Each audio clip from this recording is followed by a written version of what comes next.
Welcome, everybody, to episode number 99 of the Dragon's Den podcast. We're live and on the air. My name's Eric Hopkins, a.k.a. Jill, and I'm excited that we are only 47 days until NFL football. And, of course, I'm joined by the Snack Panther himself, Brandon, as well tonight. We may see Miranda a little bit later on. We'll have to wait and see here. Maybe Brandon can tell you a little bit more about that. And then we may see a faceless dragon, Aaron, maybe later. We don't know yet. But Matt will not be here tonight. He is going to watch one of the races, I believe, in Indianapolis tonight. So it's Brickyard 400 weekend up there at the Speedway. So I'm sure there's some festivities and stuff going around up there. So So what's going on, man? What's been happening? Not much. We actually, it's funny that Matt's up at Indy because that's where we're heading tomorrow. I'll be up there till Sunday. Oh, which means Monday I'll actually see you at work. I know. I heard they told us today about the early shift. Is that the shift you're on? I never really got the whole lot of details. No. Okay. Yeah, we'll have a deeper conversation about that offline. But okay, I will tell you that I'm supposed to. I'll be on it for a week, so you'll see me on that schedule for a week, and then after that, I should either be returning to 11 or I'll be going to 10. Okay, cool. So either one sounds a little bit better for you. Maybe it sounds like so. So that's cool, and maybe. Depending on if he's still up for it, maybe good for the channel too. We've talked about maybe doing a Tuesday night show, possibly centered on pro wrestling. I know we talk about it here on the podcast, and believe me, if we do go that route and do a live Tuesday night show with pro wrestling eventually, where that will be the main focus. There will still be times we do maybe just a little bit of news here on the podcast with pro wrestling too. We're not going to totally abandon it, but since me and Brandon are the two who really like pro wrestling, probably the most on the channel, it makes sense for maybe just him and I to do a show together where we focus on it, and everybody else can kind of focus on the movies, the sports once NFL and all that Miranda stuff. hops in on the wrestling segments when it's something she actually cares about, which to get her to like a story, she hasn't been really involved in a wrestling story legitimately since the second half of the Bloodline story. After this was, I'm talking like during the Sami Zayn arc of the Bloodline story, right? So right. It takes a lot for her to get into wrestling. That's how I know it's good when she actually gets into it. Gets invested, yeah. Well, that's cool, and I know that's occasionally you would still me and you for the most part. We're the wrestling heads on. So Aaron's kind of a noob when it comes to it, kind of like I am with Dungeons and Dragons when we play a little bit with that. But so and then Matt likes it, I think. I do not understand your mentality when we play D&D and the characters that you play. Because you play them completely opposite from the way you should play them. Because outside of what you've told me, or maybe Aaron, and maybe our friend Ty, that's pretty much my extent of the knowledge of it. I don't look into deeper what my character is capable of. I need to. It's on my end.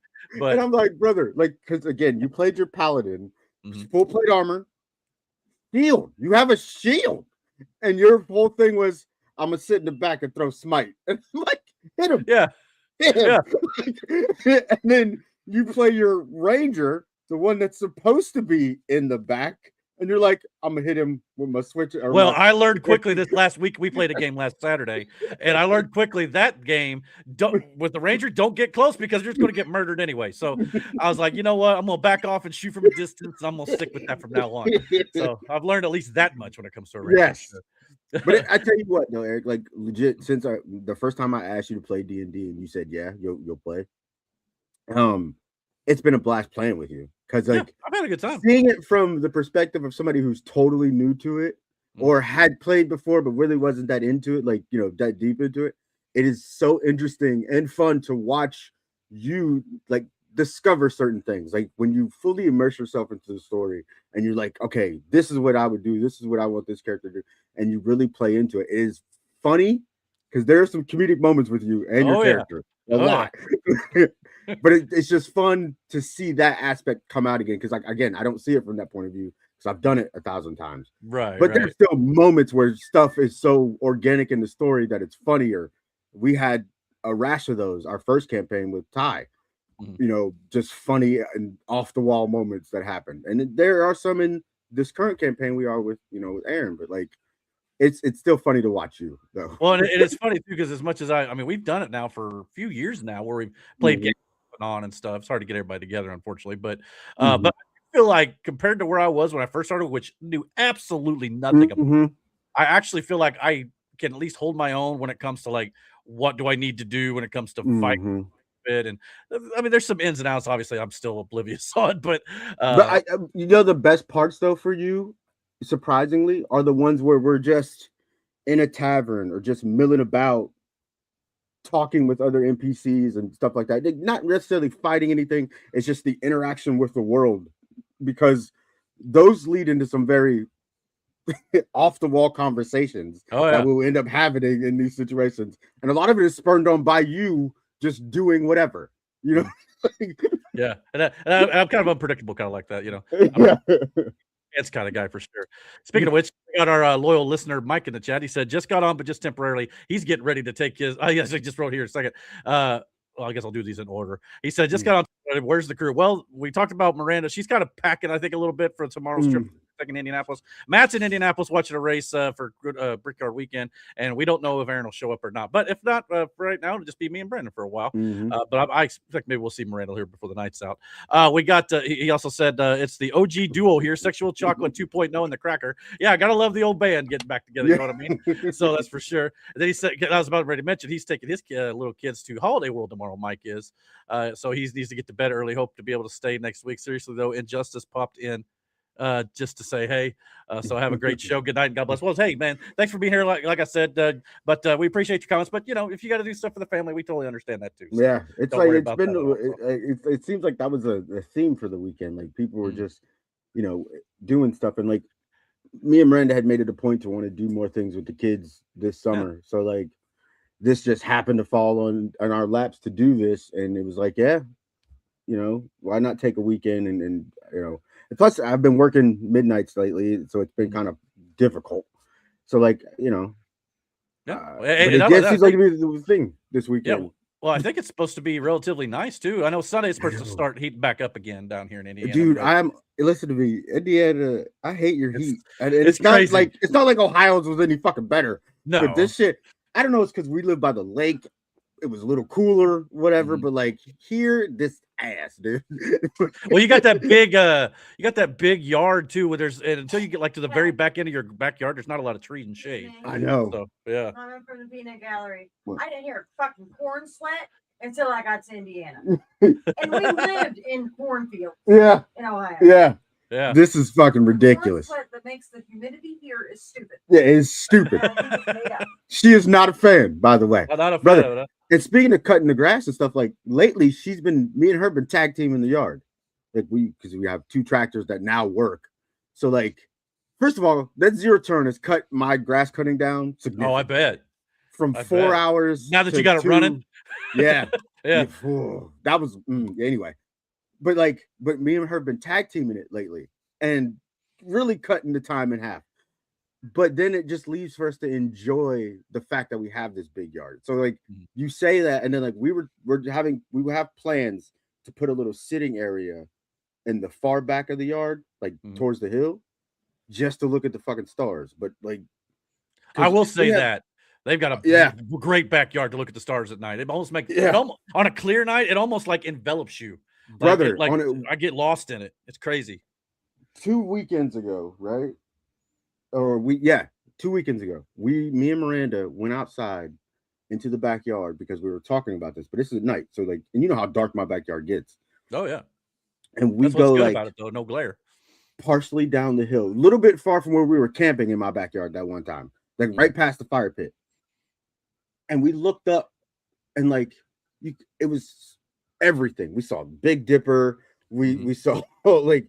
There's a bunch of other constellations you can see from my yard too, which is awesome. But she wants to put, like I said, a little patio back there or whatever, like a sitting area, and get a telescope because it's so clear back there. Like you could use a telescope to see, you know, in the fucking space. So like, sure, we're gonna end up putting this back there and shit. Like that'd be a great place for it too.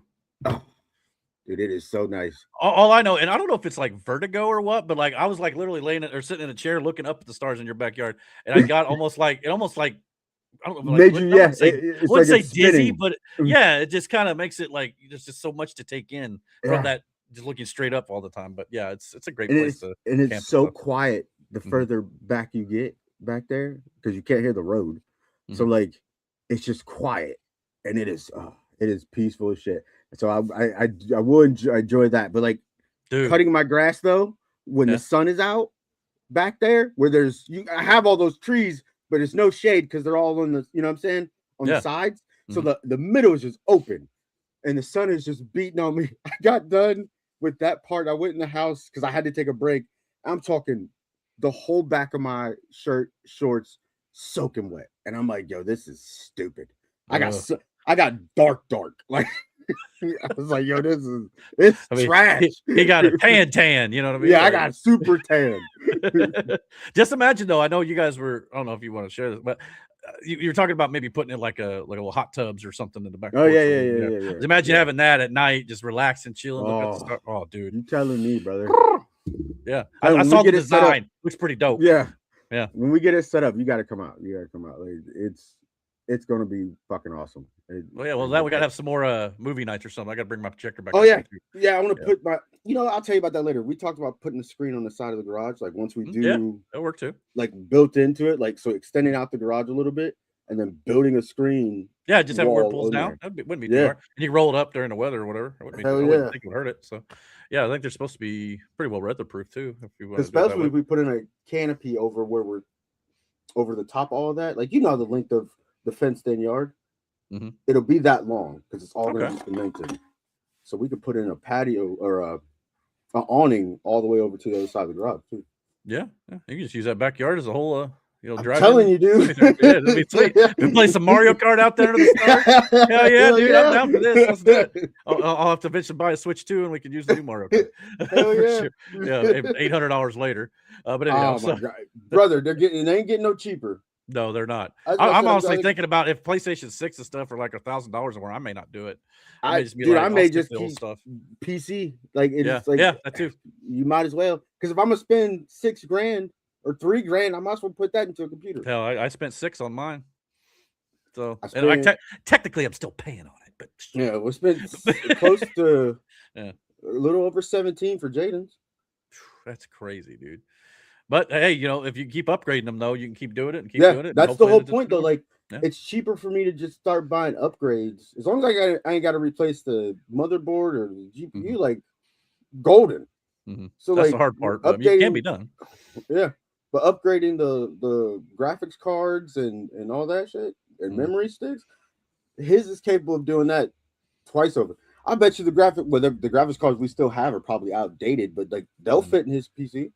As long as mine stays updated enough to where I can buy some new games for the next few years on it, but I went OP with it, so it should. But yeah. Well, I got those 2 graphics cards, so like I'm hoping when I start to build mine, I can rule at least the price of one of those out. So because I can pop those in there because they're still high grade and up to date, so I can just update those. Yeah, but use those for my PC instead of me buying another one. So it helped me cut the cost on it, but. I still think I'm running paying close to 15, maybe 16 for my first one. Yeah, I think mine's a little over 1,000 on my first one. but yeah, it's 1,500, right? Not 15. Yeah. You'll say that'd be an expensive PC, but yeah. But yeah. Well, I wish you luck. If you need any help, by the way, let me know because, like I said, I already told you. Like if I'm gonna do it, Well, I got to see you get angry at it too because I know that was something. Me and him, I've noticed we both got a similar problem where if something like putting a PC together or whatever doesn't work, you power it on it, don't like it where it's supposed to, we both lose our minds because it drives us crazy. It was because one would fit, but for whatever reason would not work. The other one would work, but doesn't fit. And it was the most frustrating thing. It's like, you should work, but you're not. That's when I get so mad because I don't understand. Every once in a while where it just wouldn't even turn on. Gotta love it. Well, we got some other stuff to talk about tonight. We got a little pro wrestling. We got quite a bit of movie news because San Diego Comic-Con is going on right now. So we've got some stuff coming out of that. We also got one little bit of sports news item. No gaming tonight, but then we got some news and politics to round out the show. So want to get things started? Let's just kick things off and let's get into the pro wrestling. Here we go.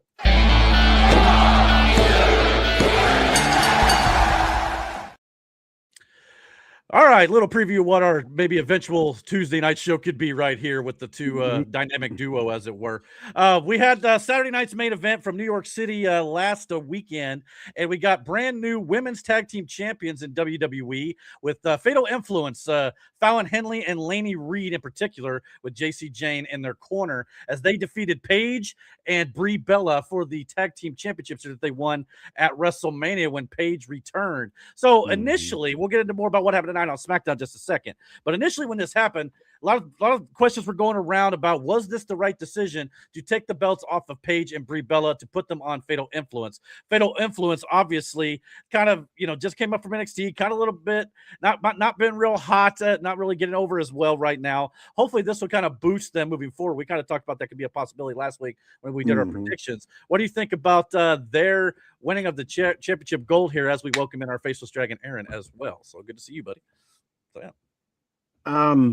In honesty, it's probably the best move because, how else are you supposed to get Paige away from this whole thing? I think Nikki will be back relatively soon, so this is why they're doing this, which is great because the quicker you get Paige away from that tag team and that whole story and put her back in singles to help out your women's division, I think the better.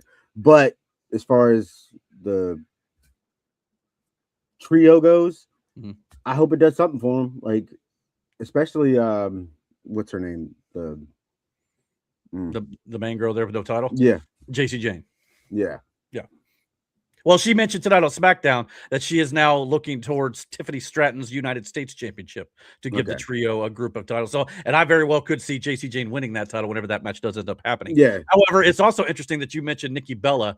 She returned tonight on SmackDown, and she helped out Brie and Paige as they were getting beat down by Fatal Influence. So that also triggered a 6-woman tag match at SummerSlam. It is now official, the two Bellas and Paige against Fatal Influence. So there you go. That's kind of that. And now that we know this, with Nikki Bella returning, it makes more sense why they took the belts off of Brie and Paige, because now you get through this 6-woman tag. Maybe Paige does split off on her own, like you mentioned, and then you could do Brie and Nikki against Lainey Reed and Fallon Henley, and maybe the Bellas could get a shot at the titles that they wanted to do originally at WrestleMania, potentially. Well, you know what? And now that I think about this, now that she's back, and if you have these 3 girls and you have, you're trying to build them up between, Fatal Influence, and I'm assuming that's what the group is called altogether. Yes. Yep. Okay. Well, then just leave Paige she could still chase for, the mid card right now, let her move her way up or whatever, but have her go for the same thing that JC Jane would be going for. Sure. This way you can continue a storyline between the 6 of them. Right. And then to the eventual win of maybe even have JC Jane win the strap off of what's her name? Tiffany Stratton. Yeah. Tiffany Stratton. Sorry. Yeah, sure. Yeah. No, a lot of titles to keep track of. Let's be quite honest. Yeah. Tiffany Stratton. And then the Bellas are pursuing the tag titles. So again, that way there's never that, 3-on-2 advantage. So if you just move Paige away from the whole thing, then you're just gonna have the Bellas get beat up every other week by the so just run a little mini faction story between the two, I guess. Yeah, that'd be and fun. Then eventually have them all win gold at the same show. Yeah. Yeah, I could definitely. I think JC Jane's probably got the best chance of the United States Championship right now, just to kind of go with the Fatal Influence, all holding belts at the same time, kind of to boost them up a bit, because they definitely could use it, I think, at this point. And these other ladies who have been around for quite a while are the perfect people to put them up against to kind of boost their careers. So I think it'll be a great thing all the way around. But looking forward to that 6-woman tag at SummerSlam.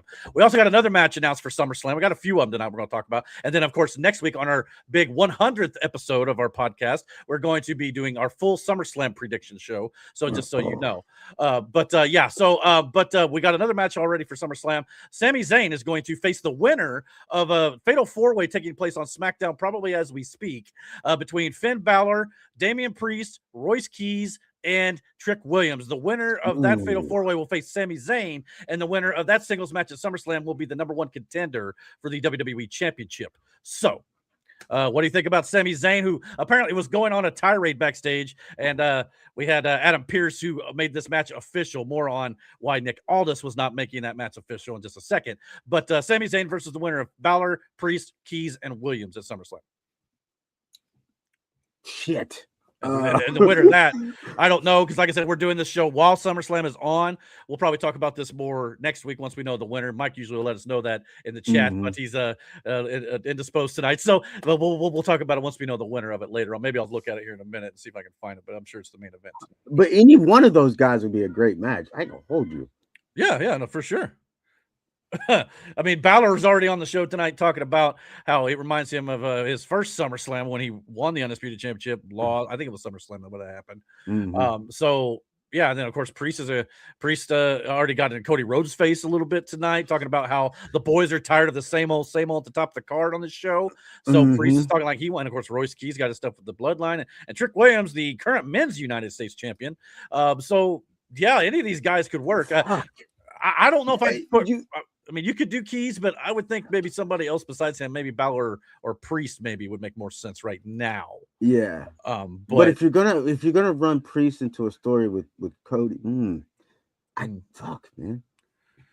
I do because here's the thing: if you give it to Balor, I would want Balor to win it all and beat CM Punk. Like, sure. And I don't know if that's going to happen, unfortunately. And I do think, by the way, quick preview for next week, I do think CM Punk is defeating Cody Rhodes. And I think it's going to be because Randy Orton returns and attacks Cody. Because I believe WWE, there was a report going around that WWE trademarked the term RK Rhodes. So like a new T-shirt for RK Rhodes instead of RKO. So I could see Randy Orton returning at SummerSlam and costing Cody the title, furthering their WrestleMania feud with Punk will be going on probably against the winner of this match. So that's just what I think. Maybe it's a little spoiler alert there, maybe not. Man, I didn't even think about Orton. Yeah. So I don't know. I'm just glad Sami Zayn's on the card because this is kind of stemming again from what happened at the end of Saturday night's main event last week. We got Cody Rhodes and CM Punk defeating the tag team of Gunther and Sami Zayn on that show, which now means that Cody Rhodes and CM Punk will in fact be one-on-one at SummerSlam. More on that in just a second. But because the stipulation of that match was if Gunther and Sami Zayn won, it would become a fatal four-way. Well, thanks to the help of Nick Aldis, the SmackDown general manager, or as of tonight, the former SmackDown general manager, ended up pulling the referee out when Gunther had the pinfall on Cody Rhodes in this match. And then Gunther got whacked with CM Punk's WWE Championship belt by Nick Aldis, and that allowed Punk to drag Cody on top of Gunther for the victory here. And that now means that Nick Aldis versus Gunther is in fact official now for SummerSlam. So Nick Aldis signed the contract tonight with Gunther. Gunther ended up putting him through a table like a lot of contract signings usually end up ending. But before he did, and when he signed the contract, they made it officially known that by Aldis signing the contract for the match, Nick Aldis is no longer the SmackDown general manager because he cannot compete in a match as a manager. He is now back as a part of the official roster. So Aldis no longer general manager, and Adam Pearce, as of right now, is the SmackDown and Raw general manager. They did not name another general manager. They said it was going to be Adam Pearce for the time being, at least. So Aldis Gunther, one-on-one, SummerSlam. Thoughts? Yeah, I don't think Nick Aldis has lost a step in ring wise. And again, when he first showed up, he had no intention on being the GM. I don't know whether it was an injury or whatever. I do believe he wanted to be an active wrestler. As he should be. He's good. So, but you have two wrestling styles that are very similar because they're very old school. Especially Gunther. Gunther is very old school, mat wrestling kind of wrestling, and so is Nick Aldis. So, but they're both also very athletic too. They can pull off some, great top rope drop kick moves for that matter too. So, but if you're into that old school, if you're into that old school style, though, maybe not into the flippy nature of maybe new wrestling, like some people don't care for these days. Want to go back to the days of old? This is a match for you. If that is what you are indeed looking for. I think there's a place for both in pro wrestling. Obviously, there's nothing wrong with either style. But looking forward to this. And I think Nick Aldis could turn a lot of heads with a great showing. And Gunther's going to sell his ass off for him. There's no doubt in my mind. So I yeah. think you get Nick Aldis over here as well. And as for the SmackDown general manager role, time will tell. Maybe they'll end up calling up AJ Styles or something else. That's still what I'm. I hope for. so. I hope so. But I will say this: who do you give it to Aldis or do you? Because if you give it to Aldis, this gives you the opportunity to like. This is Nick kind of hitting the ground running into a huge storyline with Gunther, and it also occupies Gunther away from the title scene right now with what you got going on over there too. But with him being defeated, with Gunther being defeated last week, and I believe at some WrestleMania he might have lost as well. I can't remember. But so I don't know. I would think maybe Gunther gives him a hell of a showing, but Gunther still gets the win here. That's just kind of my initial thoughts on it. And then Nick can continue to build himself back up as a actual competitor if that is indeed what he chooses to do. So. That's just kind of where I think of it. But like I said, that now means that Cody versus Punk is officially 1-on-1. So that obviously during Saturday night's main event was interesting in and of itself. Before the match got started in the tag team match, CM Punk sat down in the middle of the ring, much like CM Punk did during his iconic pipe bomb promo. So Punk kind of got a laugh out of that. They're kind of trading, shots here a little bit subtly at each other. After the match was over, CM Punk then went to put his championship belt over his shoulder and whacked Cody right in the face with it, which Punk played off as it was a complete accident backstage when Cody approached him about it there, and of course Cody didn't like that at all, and of course that led to a SummerSlam kickoff confrontation where CM Punk apologized for the belt flip and called it an accident. He said, but this is on purpose, and that's when he pie-faced Cody. So we're definitely this is becoming more and more personal as we go along here, and Cody Rhodes even said tonight, I don't like you. So we're getting more of this, feels like a bit more of a heelish nature coming out on Cody Rhodes' part, especially. Now, Punk is no nice guy himself in storyline per se. So this could just be heat of the moment type stuff, or we may finally get that final heel turn. If Randy Orton costs Cody Rhodes the title again, I have that thought in my head now, and like I can't get rid of it. Like, yeah, I mean, I'm not sure that's actually true. I just read somewhere that they trademarked RK Rhodes. So my assumption is, well, that means he's RKO and Cody, and that's it. But again, I could be wrong. I've been wrong many times before in these predictions. So, yeah. So either way, they should have a good match, and then we'll see how it ends up going after. But I'm still liking to see maybe Cody go completely heel. I should say Cody, because I think this babyface run with Cody has gotten to a stalemate. Yeah, and I've said this before. Been, what, about 5 years or so, maybe somewhere in there. Yeah, like he's the kind of baby face that like you root for when he's down, like you want him to win. Yeah, and then but the problem is once he wins, you're over it, because I think people enjoy Cody chasing a title more than him having a title. Does that make sense? Yeah. So. And Cody as a heel, the chase may not work as well as a heel. His fans won't want to see him win the belt, but it'll at least be something different. But Cody was always never one to want to go heel in AEW at all. He wanted to be that eternal babyface. Yeah. So if they've able to convince him, or he's decided to change his mind, I think that's a good thing for him. And he's a hell of a heel on the independent scene before the AEW started and all that sort of stuff. Kind of where he revitalized his career and stuff. So I think that's what would be the thing to where I know you say that people don't cheer for the heel to win, but I was like, there's a lot of heels that you ended up cheering to win, even though you knew they were the bad guy, like Stone Cold, The Rock, hell, even Roman Reigns. Again, heel that people cheer and want him to win. Yeah, I agree, and I can definitely work it. Cody going heel could be that, that thing that gets him over. All right. In regards to the Sami Zayn #1 contendership match at SummerSlam, we now know who he will face. First of all, before the winner here, Jacob Fatu cost Royce Keys the match, so that's going to further that bloodline stuff. But the winner of the match to face Sami Zayn is Finn Balor at SummerSlam. So that's going to be a hell of a match too. I'm not gonna lie, some of these matches on SummerSlam look pretty good. I'm not gonna lie, the cards look stacked. Who do you? It's a big tune-out moment. So who do you have win? If you want to continue Sammy's descent, you have Finn Balor win, and Finn Balor challenged for the title that he lost because of the whole Seth Rollins buckle bomb thing. But I mean, I'd be fine with Sammy too. Sammy and Punk, obviously, heel and face Punk. So either one could work. I'm about to marinate on that one. I'll get back to you next week when we do our Damn, dude. How about that? That's a tough one though. That is not going to be easy to call.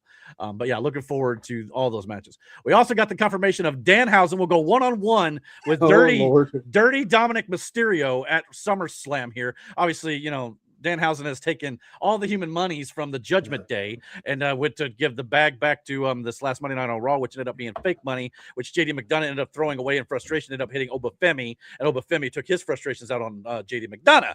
I've seen a screenshot. Yeah, just launching him. Yeah, that's absolutely great.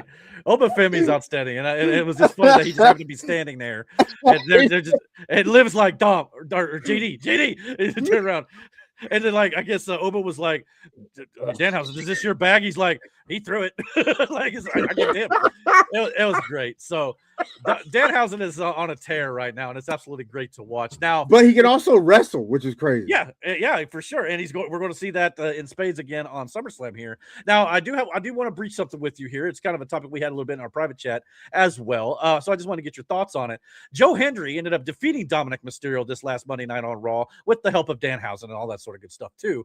So it makes you kind of at least ponder. We got Dominik Mysterio and El Grande Americano is going to be your main event match at the AAA Triple Mania card, I believe, coming up in September. So this is going to be your big title match for the big AAA show. Do you feel like with the way they have Dominik Mysterio running around doing his comedy segments, getting pinned by Joe Hendry, which Joe Hendry's no slouch, don't get me wrong, but him getting pinned on Monday Night Raw and then being in the main event feud on AAA, does that make you kind of feel like maybe the way they're booking him on Raw is kind of counteracting what they're doing with him on AAA? Or is it okay? No. So it's kind of two separate universes. That's what it is, because they don't care. Like, okay, take this whole Americana, Grande Americana. Like, yeah. You know what I'm saying? See what he was perceived as on Raw than what he was like in AAA. It's totally different. The same thing with Dominik. Even Dominik's Judgment Day in the States, like on Raw, he's Dominik. He's Dirty Dom. It's but in Mexico, like, he's the guy. So like, he's the king of the luchadors, as he likes to say. Yeah. So no, I don't think it hurts him at all. To be honest with you, I just know there's and of course you know how online critics are. A lot of talk online that Triple H is totally undoing everything, all the hard work that Undertaker's putting in there as the booker of AAA. That's not but you know how the internet's going to internet, but because if you're, I get what you mean by these whole comedy skits and stuff too, but he was like that in the Judgment Day. Everything that was going on, like, it hasn't changed. He has his serious moments. He has his serious storylines, even with the jokes mixed in. And again, they're making Danhausen, the whole thing with him, the whole gimmick is funny inherently, right? Sure. But so was Little Jimmy. So was, like, you know what I'm saying? Like, yeah. I mean, and at the same look, and I when Triple H said, try not to take WWE too seriously, he's right in some aspect, but I do feel like fans do want to have good booking. It almost come off to some fans like, well, don't worry about how we book it, just enjoy yourself, don't think about it too hard. Some fans want to still, it's like when we go to the movies, we want to have a good story. We don't want you just to feed us slop. You know what I'm saying? So I see what Triple H is trying to say, and this is kind of one of those situations. I think it's like, look, what we do with Dominik over here is different from what we're doing with him in AAA. And a lot of times, the people who watch AAA may not watch WWE Raw or vice versa. So it's not really going to be that big of a deal. And it worked out for the El Grande Americano stuff, like you said. On Raw, they presented it one way, and in AAA, it was the biggest thing in Mexican wrestling history, seemed like. So I don't think it's that big of a deal, but I can kind of understand why fans kind of got a little upset about it. But other than that, it's not that big a deal, I don't think. We also got on Saturday night's main event, we got Lyra Valkyria defeating Bayley. And what many are saying, even Lyra herself saying she now ran Bayley out of WWE. A lot of talk about Bayley potentially leaving the company at the end of her contract here. This it could be any time. We don't know the exact date that I'm aware of anyway. Not only that, compounding this with the fact that Bayley was advertised for WWE SummerSlam tryouts, and apparently she's now been removed from the promotional for that. So it sounds like she's no longer going to be involved with this SummerSlam VIP experience. Ivy Nile has now been listed in her place in the official package. So with that, plus they're saying Valkyria is kind of saying now that Bayley is now out of WWE. Not to mention this week celebrated Bayley's 10 years of being on the main roster. She debuted 10 years ago this week. Is Bayley officially done with WWE, or are we going to maybe get her coming back to kind of get her comeuppance on Valkyria once again before she finally does leave, maybe a little bit later this fall? I don't know. I mean, I don't know. It would help if we knew when the contract was up. I don't think that's 1,000% like certain here. Let me see if there's any news on it. Bayley current WWE contract. I believe it's expected to expire at the end of this year, so it could be December still. It says late 2026, but we don't know the exact time. So maybe not quite yet. Maybe this whole Lyra Valkyria saying she ran her out of WWE is playing on the rumors of her departure, and then we're still going to get a little bit in this feud before it's all said and done. So yeah, but either way, good on Bayley for 10 years in WWE on the main roster. Well, obviously not including her NXT stuff, but yeah, I mean, if she ends up leaving, I mean, good luck to her, and there's plenty of opportunities for her out there. But yeah, so I mean, they had a great match. I thought it did. We talked last week about maybe kind of like, again, furthering that descent, kind of like Sami Zayn. Maybe Valkyria would take a little bit more time and lose more and more, like maybe to Bayley. But no, she beat her first time out. So so I don't know what you think about that, if there's any difference there. But so yeah, I don't know. Where do they? It just depends on what's the next step. Like, where do we go from here with Lyra? And they've definitely got her in this like disheveled look, and her makeup's all smudged. But they've done a good job of making her look very crazy. But and she's kind of got a little bit of a Nikki Cross thing going on a little bit too, if you ask me, which is interesting since they just let Nikki her go. Was way more deranged though. Sure, she was more like pulling her hair out stuff, which still may be in the cards for Lyra coming down the line here. We'll have to wait and see. But yeah, we'll have to see where this ends up going. But Bayley probably leaving at some point. A lot of rumors of her going to AEW because of Mercedes Moné, and I know Mercedes has teased her arrival there many times. Have to wait and see, but they are definitely close friends. A couple other things I want to touch on when it comes to WWE this week. Apparently, The Rock called the final boss character the greatest heel in wrestling history. Now, look, I love The Rock for the most part. Obviously, there's sometimes I think his ego maybe gets a little bit the better of him here. And this may be another one of those instances where obviously the greatest heel in all of wrestling history, that's a high bar and a long list of names that you'd have to go, like Ric Flair comes to mind, number one. So do you agree with The Rock? Do you think he's maybe just kind of, I don't know, maybe kind of pushing his character, maybe in case he ever returns as the final boss? Now, I think this would have gone better too had the final boss actually, I don't know, showed up during the whole WrestleMania 41 feud with Cody.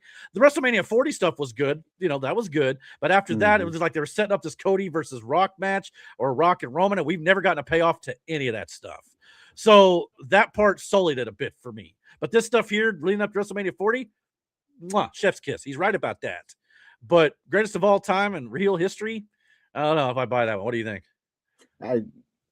You asked the man who calls himself the final boss a question, wrestling related, and expected it not to be in character. I don't understand why you wouldn't expect him to say that's a good point. He was asked the name that was given to him. Fair. So that's a good point. That's how I see it. Maybe he's the same thing. Working the interviewer a little bit there. If you ask MJF the same question, he'll answer it the same way. Like sure.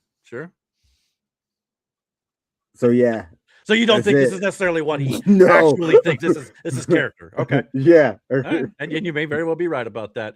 You know what? I honestly didn't even think about that. I never thought he would be See, working you the gotta interviewer. approach it from That's a not bad. wrestler's You're not wrong. standpoint. You're right. Okay, fair enough. Fair enough. But anyway, good catch there. But yeah, in that regard, you're right. He's going to sell it, no doubt about it. So maybe that's all it was. All right. Well, but the last thing in WWE I wanted to talk about here, starting this Monday, Sirius XM.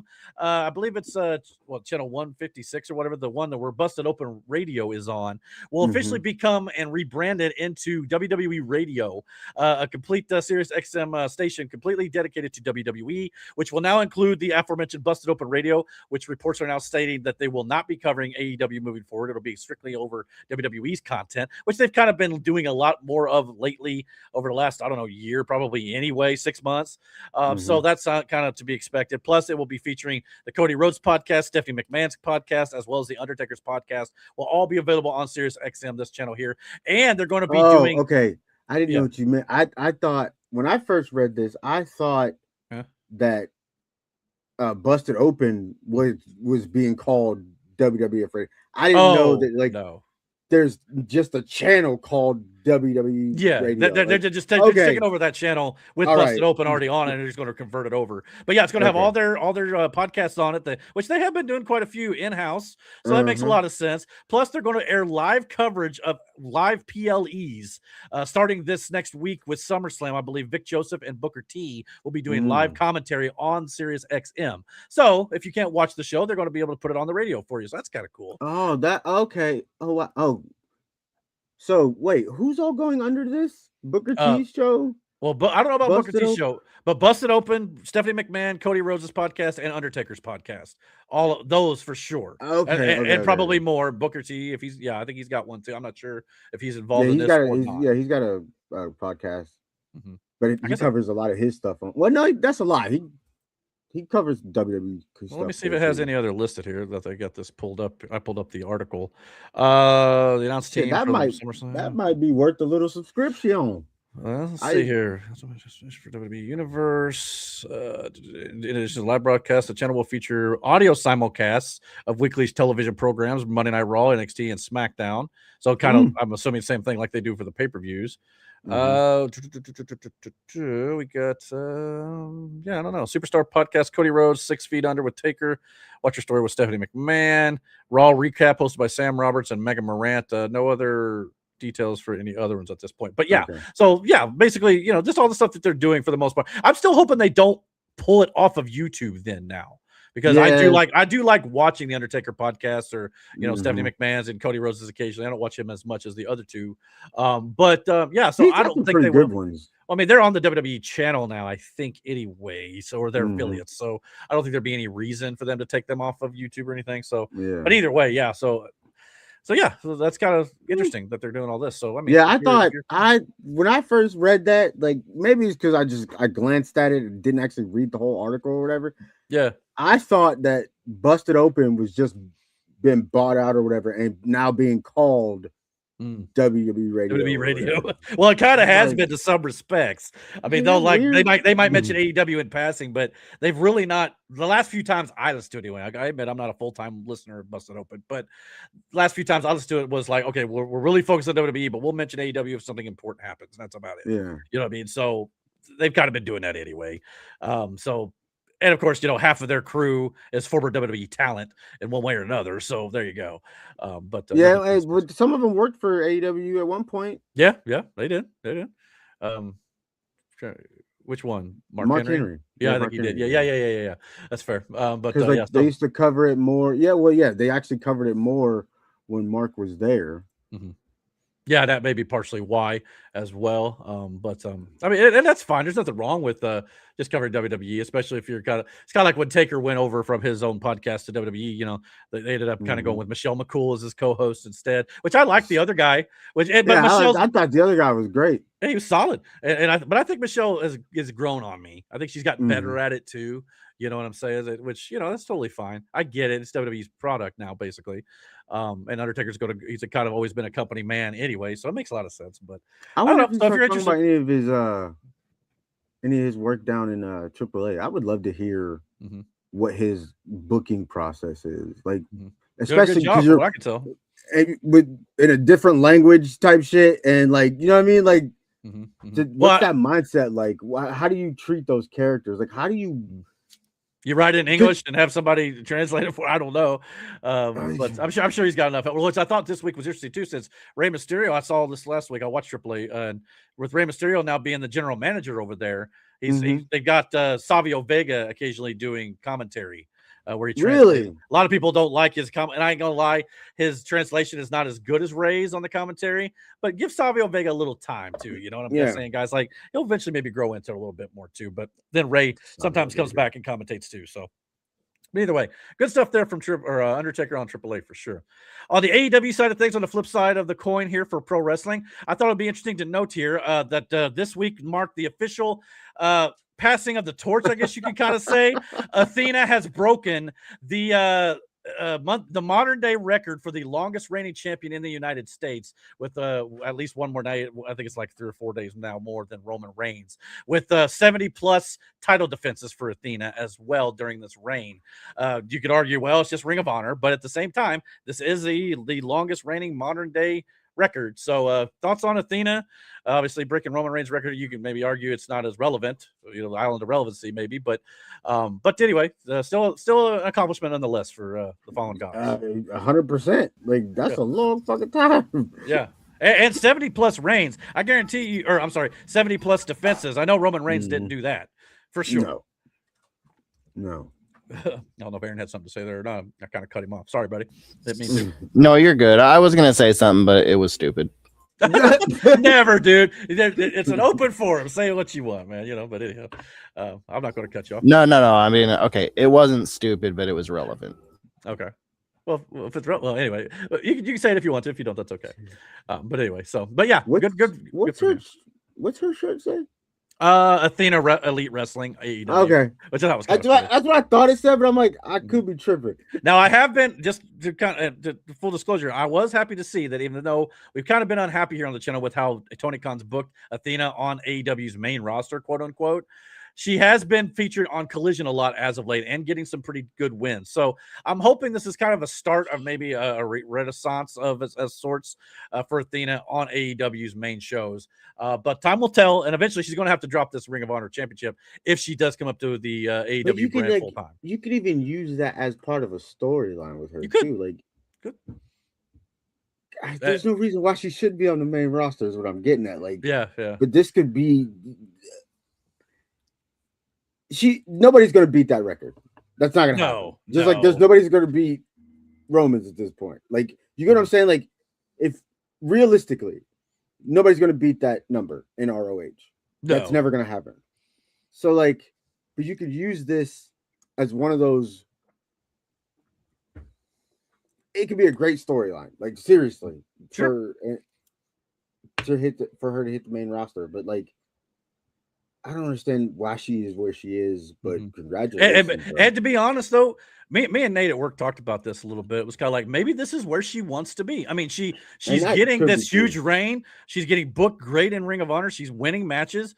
Maybe she's just having a good time, and she doesn't necessarily care about all this other stuff. I'm sure she'll eventually do it again, get there eventually. But I don't know. Maybe this is just her choice. That's all. Maybe that's all it is. But anyway, I'm happy to see that. I mean, you'll be 100% correct. Like, and I thought that too. Like, well, maybe she's just content where she is. Like, there's no need or want to be moved up the roster.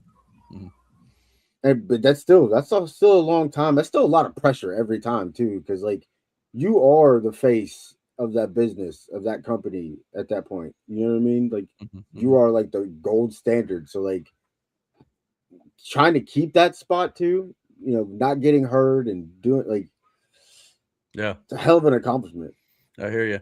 Well, I want to point out that we got 50 people watching here right now, as far as I can tell. So if you find us for the first time, please click like, click subscribe. Don't forget to follow us on Rumble, that whole spiel. We appreciate your support. Thank you very much for watching here. But I got to throw that little reminder in there every now and then. Sometimes people forget, But anywho, we also got AEW. Apparently, there's a report coming out from Wrestling Observer News with Dave Meltzer over there and the crew there with Brian Alvarez. They're stating there are now at least 7 wrestlers that are quote unquote waiting to be signed by AEW, which we talked about how, AEW may go after some of these talents that have been let go by WWE in recent months here. Some of the names that are currently, the contracts are going to be coming due and they're becoming free agents at the end of July. As of right now, I believe they are free agents. Aleister Black, the Motor City Machine Guns, Zelina Vega, the Wyatt Six, Santos Escobar, Kairi Sane, and Alba Fire, Zoe Stark, Kaylee Ray.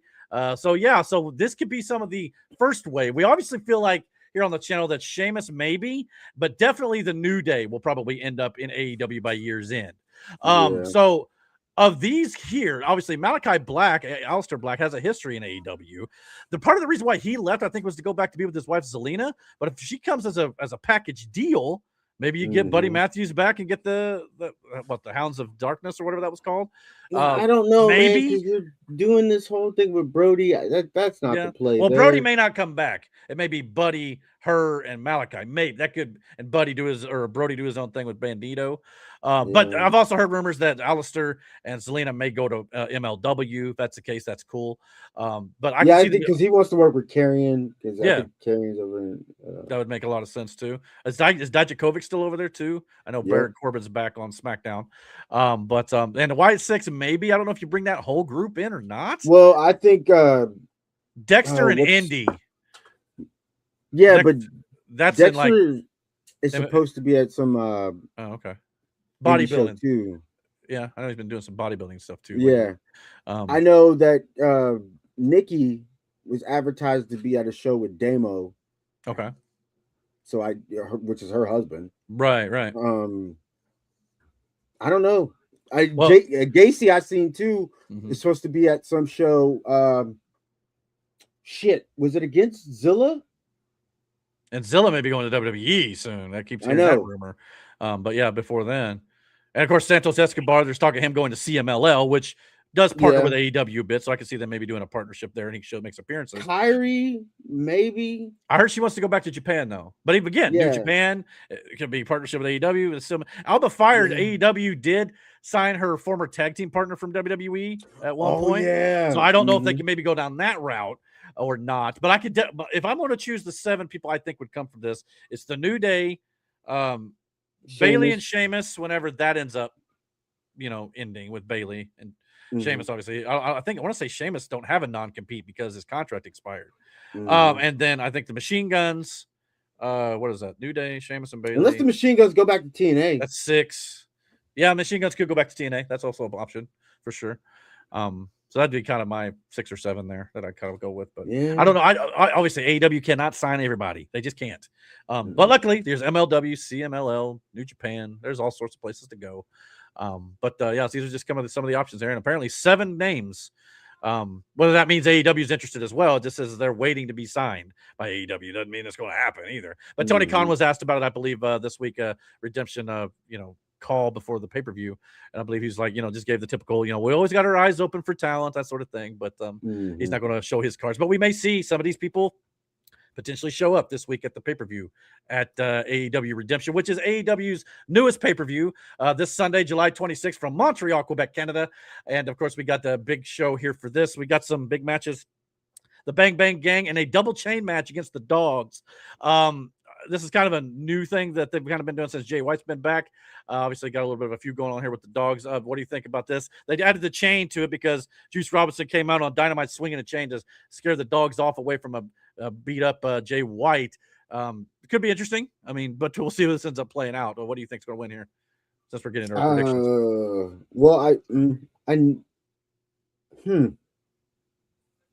I think Jay White's beef with the Dogs?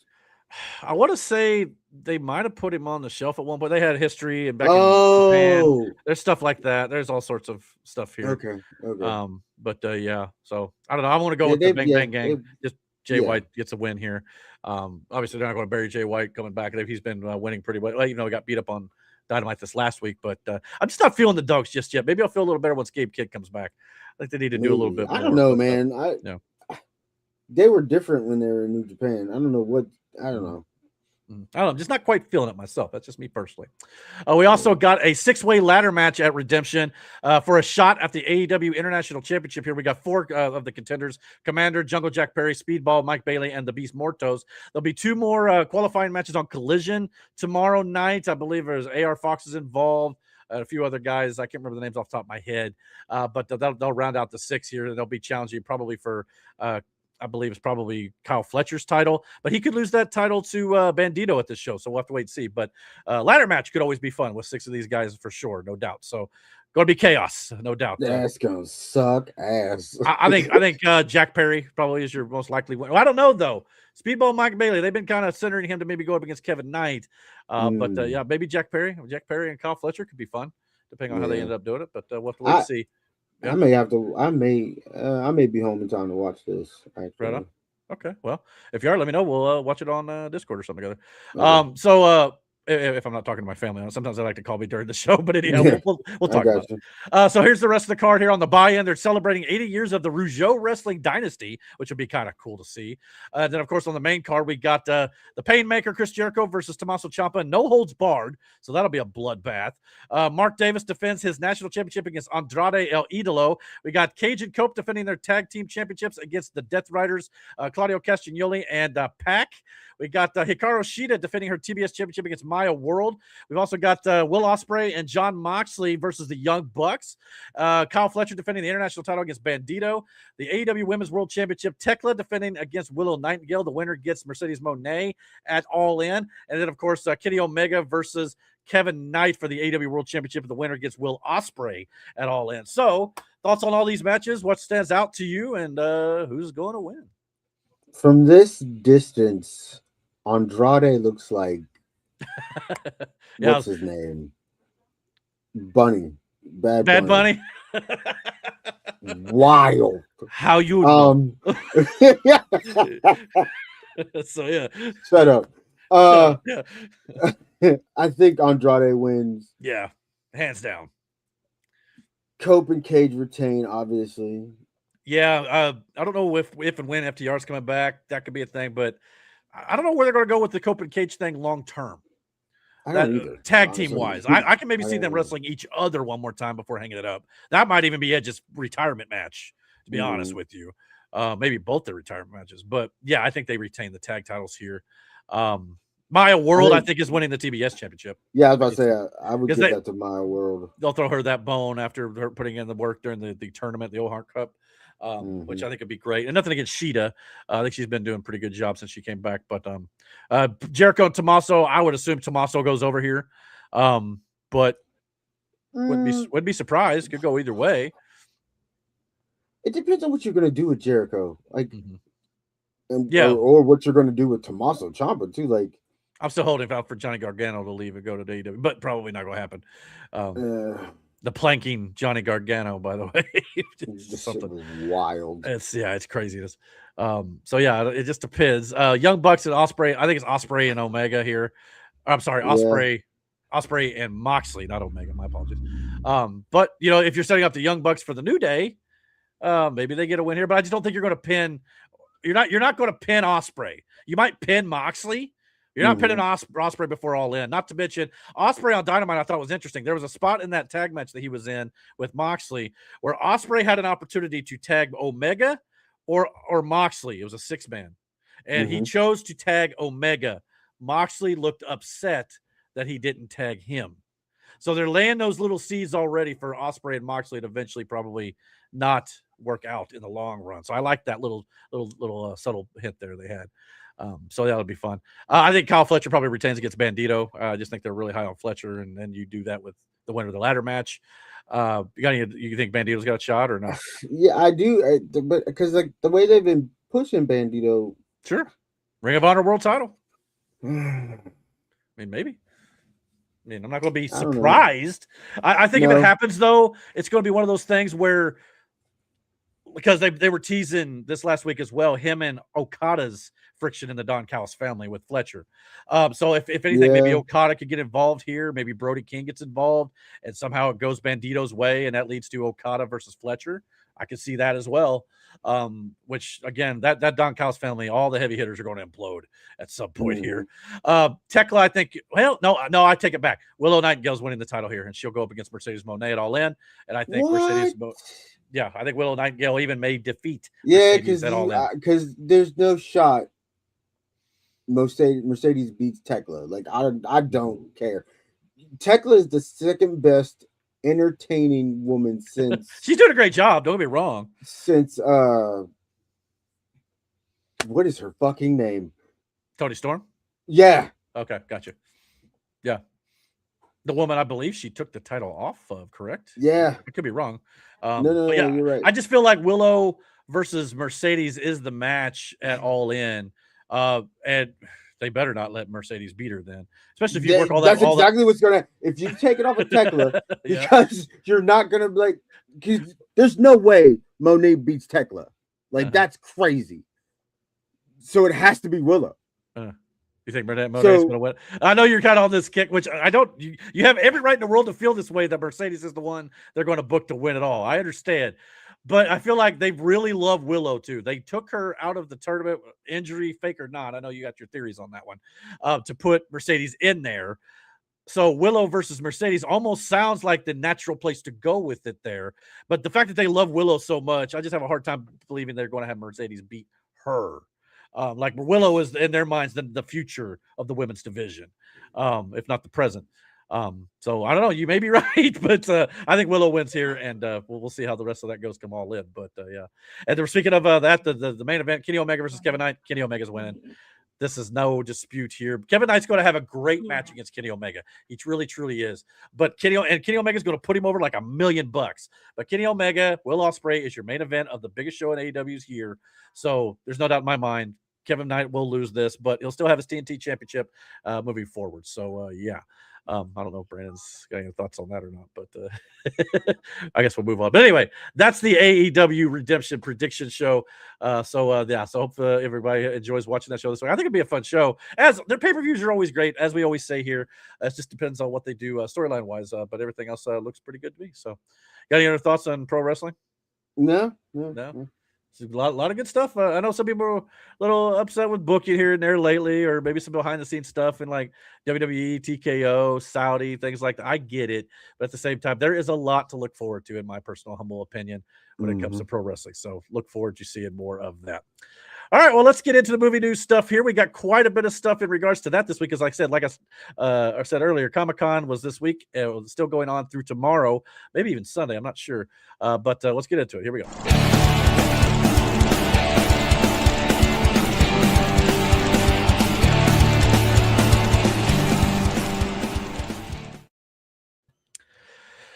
All right, we got 3 big movie trailer, well, 2 movies and 1 TV series, as a matter of fact. 3 big comic book related trailers to talk about here. And actually, I'm really excited about the first 2 because I've not seen them yet. I did watch the Avengers Doomsday trailer because obviously we all probably did at this point. But we'll get into that one here in just a minute, so hold tight. But like I said, San Diego Comic-Con's going on, and that means we got DC and Marvel news. So DC is up first. They didn't have a DC panel or anything at the convention this year, but they did have a Lanterns panel, which we'll talk about in just a second. But before we get into that, we got our first full-length trailer for the upcoming DC Studios film Clayface. So let's check it out. I've not seen this or the Lanterns trailer, so let's check it out. I'm looking forward to these. So let's see what it looks like. Show me. Show me. Is it kind of like a Phantom of the Opera type mask? Is that what that was? Yeah, okay. Do you realize? What do you want, Mr. Higgin? I want my life back. I know you. You're famous. You're about to lose it all, son. It's a tragedy what they did to him. Boo. I'd like to volunteer for human trials. This isn't cosmetic surgery. Even if it kills me, I'll be better off than I am now. Careful what you wish for. Matt.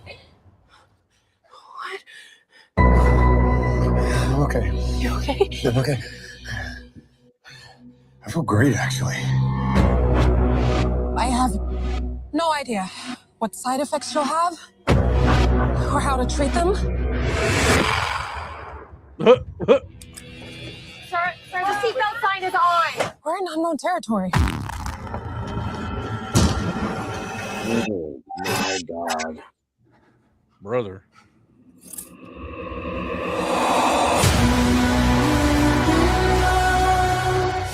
What's happened to me? If you're harboring feelings of anger, you need to let them go. You want to know how I feel?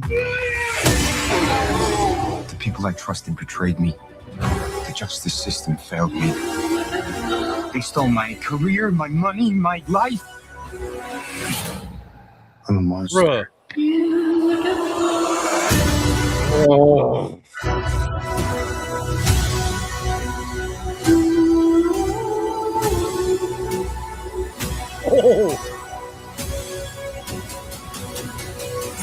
I have no idea who you are.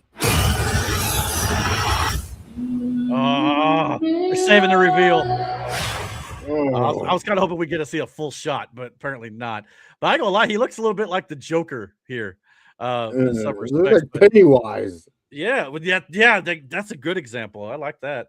You're not wrong, but yeah, I'm not gonna lie. This trailer kind of worked for me. The first little teaser they gave out it didn't show enough to really kind of get me excited. This here, I mean, obviously it's going to very much be on the horror side of things, but the storyline that they're doing here obviously is pretty much reminiscent of the animated series or whatnot and things like that. But yeah, I just think the way they presented it here kind of made it more entertaining from a story aspect. Am I the only one that kind of felt that way with the way they presented this? Like that's I guess the freedom of Gotham characters, because they're all, because even Batman's story is dark. It's not like this, semi good becoming a good guy. He's a vigilante, like, by nature. So like his whole purpose and the way he moves, he it's a gray line with him. And so it's fitting the rest of the cast around that is like just as twisted. Like Joker's character is a perfect example of it. But like the darkness of a story of Clayface is fucking insane. Mm-hmm. So like, and there's other characters that they can make horror movie. Husk is one of them. Yeah, be a good one to do. There's another character they've not done in live action too. With that, I mean, Scarecrow. Like, yeah. I don't know. What was that? Oh, I had a gnat. Oh, anyway, it was a fly or whatever. But anyway, leave me alone. But yeah. So I mean, the trailer here too. Like I always thought the first trailer looked very reminiscent of the Batman series with Robert Pattinson. Very, very dark, very gritty. Obviously, if it's set in Gotham, that's going to kind of be the aesthetic. But this kind of made me feel like this is definitely set in the DCU, much like Peter Safran, the co-CEO over there at DC Studios, confirmed this week that Clayface is in fact set in the DCU with Superman, the Green Lanterns, and Supergirl, and everything we've seen so far. Also, it has been confirmed that he is the same Clayface that appeared in Creature Commandos, which was the animated series that they did to kind of kick off the DCU, featuring Rick Flag that you see here in Clayface Grasps. Obviously, Rick Flag Sr. was also in Superman and Peacemaker as well. So we'll be seeing more of his character and probably Clayface. So interesting that they're kind of tying. This will be our first animated character, well, outside of Rick Flag himself, coming over into the live action series as well. So this could all tie in together. And again, we need to see the DCU's Batman. I wonder, could we get a potential cameo of that Batman in the post-credit scene of Clayface? I don't know. I don't want it to be one of those things where we never get to see the Batman in this DCU and just focus on the villains, kind of like in Sony's villain verse, as it were, the Spunk Spider-Man character universe they had over there. So hopefully we'll at least get that at some point down the line here. But excited to see the universe start to take a little more shape here with Clayface. You think this is kind of a good place to kind of go with it after Supergirl, before Man of Tomorrow, the Superman sequel? Or, what are your thoughts kind of on where the DCU started out so far? So, like, I don't know. I still haven't seen Supergirl. And, like, It's okay. So I don't want to say and be like, oh, but like Clayface, if you hold true, especially again, even in the Marvel series, like somebody has a specific movie that got them into it. Mm-hmm. And then there was some that they didn't like as much or whatever. But like, I think Clayface could be that movie that gets people at least into the DC side of the villains. Mm-hmm. And then they can expand their knowledge from there. You know what I mean? Mm-hmm. It's also a different way of going about it too. But I mean, there's so much you could do with the rogues gallery of Batman in and of itself. So, and not only that, it's going to show audiences in this particular film with Clayface in particular, that not every movie in the DCU is going to feel like Superman or Supergirl or Guardians of the Galaxy. A lot of people want to say that because James Gunn's running it. So this here is clearly a different type feel, and Lanterns I think is going to have a different type feel. We're going to talk about just a second on top of everything else. So again, it's good to show that not everything is going to be the exact same, much like Marvel Studios, where different movies have different aesthetics and different kind of ways of going about them. So I'm hoping that Clayface does well, because DCU needs a win, and this being kind of a smaller Halloween type thing, I hopefully it'll be more successful than Supergirl was unfortunately at the box office this year, being stuck between Toy Story 5 and of course the Minions 3 film, Minions and Monsters. So looking forward to seeing what Clayface do. And I'm not a big horror movie kind of guy myself personally, but for a character, I'll make myself watch it. You know, because I'll watch any of the comic book stuff, no doubt. So for sure. All right, well, speaking of DC, we'll stick with them real quick here. We got our first, well, I guess I should say it's probably more like our final trailer for DC Studios' Lanterns television series, which, believe it or not, Brandon's only a few weeks away. You can check it out. So it's coming right around the corner here. Now, I'm assuming, I've not seen this trailer yet. I'm assuming that the visual effects are probably more prominent in this. That's since they probably have more time to work on them and finish them. And we'll get to see a little bit more of that stuff. I hear we get our first look at one of the big villains in the Lantern series as well. So let's take a look at this real quick, and we'll let you know what we think about it. So here you go. The trailer from San Diego Comic-Con.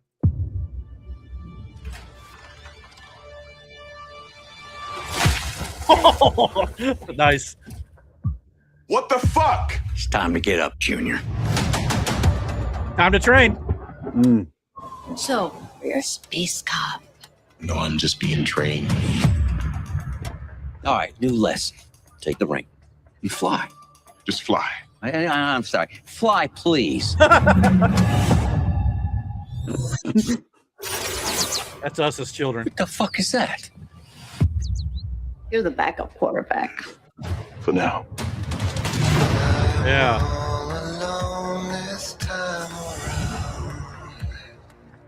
What do you think is going on? It's no accident we're here. These victims are going to end up being alien. Based on what? I have a feeling. He has a feeling. I think this is more than just a feeling. This is a threat no one's ever seen before.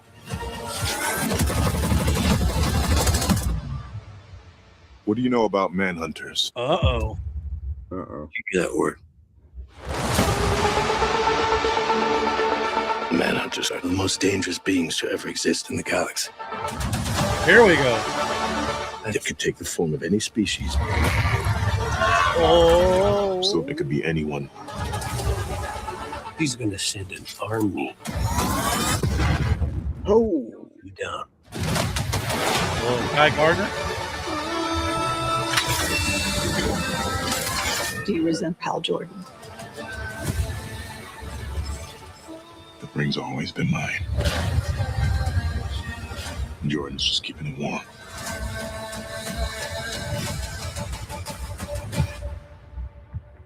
Sinestro. There he is. Yo. Back up. Do you, Hal? No. Let's say what he actually is. My replacement.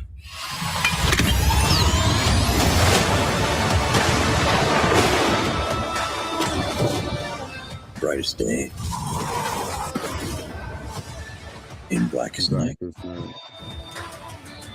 No evil shall escape my sight. Let those who worship evil's might beware my power. Green Lantern's light. How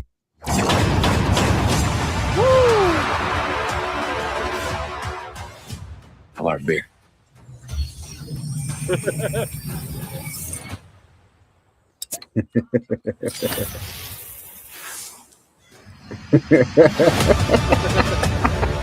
All righty. August 16th on HBO Max, you get Lanterns with Aaron Pierre as well. So yeah, a lot of I don't know. Look, it looks like it's starting to become the Lanterns like I wanted it to become. You know, like I wanted to see more than just this Western like type true detective type movie, which I'm sure it's going to be a lot of that element in there. But I wanted to see the more fantastical side of this off world and the Manhunters and Sinestro and all this sort of stuff. It looks like we're finally getting more looks into that. So obviously, Aaron Pierre was also talking about the show at Comic-Con. He says, "quote The writing is quote elite and adapts Green Lantern lore in a tangible way." So that'll be kind of cool to see what he means by that. Like I said, we got our first look at Sinestro in the trailer. Does he look the part to you as a big Green Lantern fan? He's fucking, that skin color is something here. I mean, he's. I mean, I don't know if him or Mark Strong had the better Sinestro look here, but I want to see more about what they're doing with Sinestro. Obviously, he's been locked up in this trailer here, so we'll see. Maybe we'll get some more information about how that and mustache. why. Yeah, that's fucking mustache. Well, we also got confirmation that the Guardians of the Universe will also appear in this series. So we're definitely appears we're going to see Oa. I would assume as well. They have to. Yeah. So I mean, they're probably holding a lot back in this trailer on top of everything else. So I'm hoping to see more of that for sure. At Comic-Con, we also got our Lantern full look now at the Lantern power battery as well as the Lantern rings as well. So first of all, what are your thoughts on the look of the power battery? It looks pretty. I want one of these. That's the Green Lantern power battery.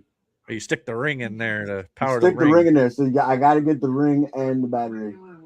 And here's the ring. Yeah, that ring is fucking dope. I know for a long time we talked about here on the channel, like what are the rings going to look like, the constructs and all that sort of stuff. We got some hints at that in this trailer. Obviously, the ring itself is not green fully, but is that kind of cool with you as a? Yeah, I like that. I like the way that looks. Okay, and obviously this is going to eventually become John Stewart's ring. So yeah, definitely. We talked about the rumors a couple weeks back. Spoiler alert: that Hal Jordan may die in this series. So obviously, they're definitely setting up in the trailer that John Stewart's going to become his replacement, whether that be by retirement or by death or whatever it may be. So we'll see how the series ends up playing out. But we do know that John Stewart is cast in Man of Tomorrow, the Superman sequel next year. No Hal Jordan has been confirmed as being in that film. So that may tell you a little something. But either way, I think this trailer looked pretty good, and it's probably going to be the final trailer, I would imagine, before the series hits in August. So yeah, like what is that? 3 weeks away, tops. Oh, you're going to get that, and I can't wait. Not only that, I hope it's good for Brandon because he is a big Green Lantern fan. I want it to be a redemption, as it were, to the Ryan Reynolds movie. I know Aaron loved, but not even fucking have this discussion. So yeah, no, that battery looks fucking cool. I do. I really like that battery. Yeah, I mean, I just so want the DC Studios, DCU to be successful. It's off to a bit of a rocky start here and there. I'm not. I personally liked everything they've done, but is it winning over general audiences? That's another question. It's obviously not doing great at the box office in regards to Supergirl, but they say that's one film in the grand plan. When they have stated now that they don't. I mean, obviously, every film can't be a hit. They're not all going to be winners. Even Marvel, all of them weren't winners either. But you want to start out strong, and hopefully, Lanterns and Clayface and Man of Tomorrow. If those three projects can hit, we're having a different conversation this time next year. So we'll have to wait and see. But yeah, looking forward to this. More to come, hopefully, for sure. I didn't know if you wanted to let Miranda know that we're about to talk about her. I'll let you know her question. Okay, that's fine. That's cool. Go ahead. All right, cool. All right, so we're going to get into now the biggest trailer that released this week for those of you who probably already know. But we finally got our first full trailer for Avengers Doomsday, ladies and gentlemen. So we're going to watch that here real quick. We're going to talk about it. This is my most anticipated movie of the year outside of Spider-Man Brand New Day, which I've already got my tickets next Saturday afternoon. So I'm looking forward to go seeing that next week. But yeah, let's watch the trailer for Avengers Doomsday. Here you go.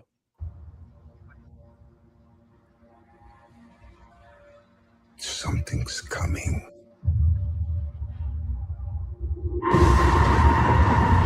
Something we may not be able to deter. I love the voice. Before this day is done, she'll be faced with an unthinkable decision. Very distinct. Tony Stark. I've fought with many warriors in my time. They were far stronger than all of us put together, and they died. They died facing enemies and threats that scared me far less than this one. Woo!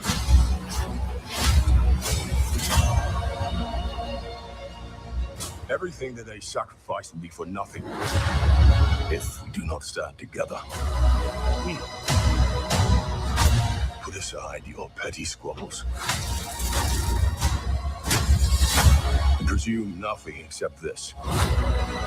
If you return, you will return as brothers and sisters.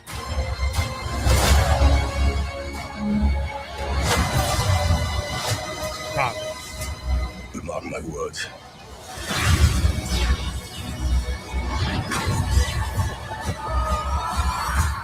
Love it. We're going to need a miracle. Hey, pal. It's not possible.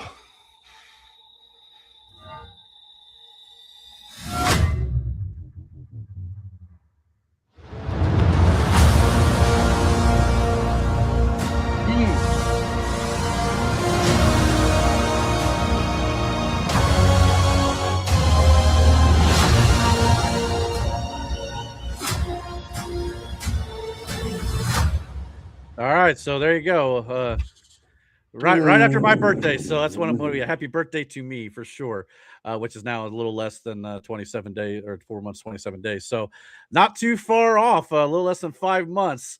So yeah, they also released the official first poster for the film as well, which is very interesting, by the way. It's got Doom unmasked looking at this grand like mural of like a world, maybe going through an incursion with what looks to be potentially his wife and young child whom he may have lost due to the events of maybe Captain America and the Avengers going back in time in Endgame.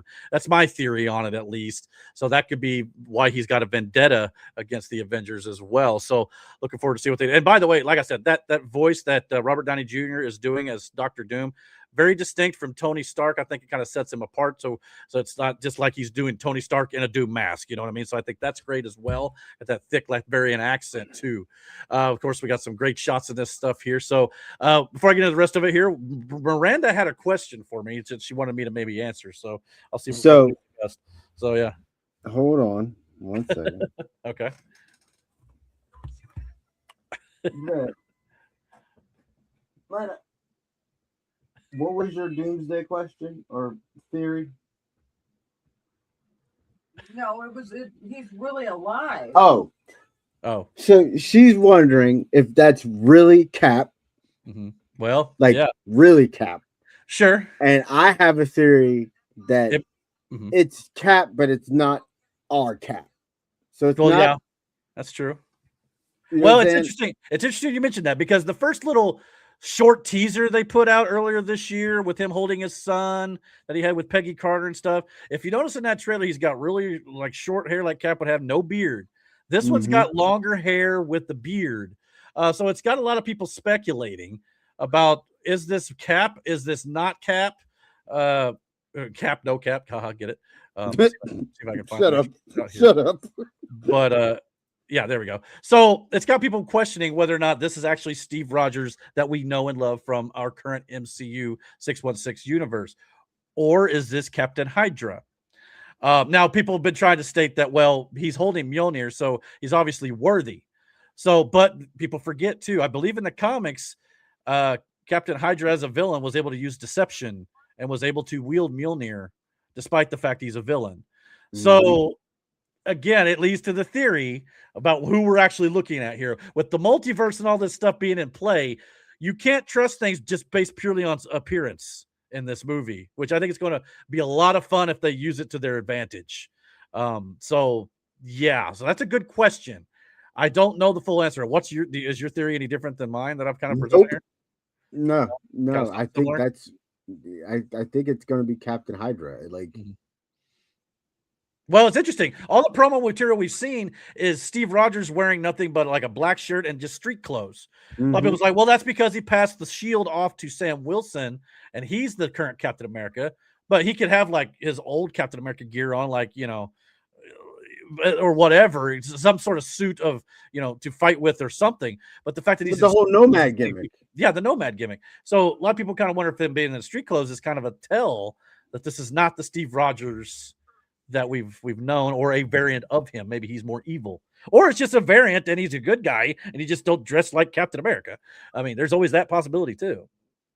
So, but with timelines and Loki and everything involved here too, this may be a completely different Cap.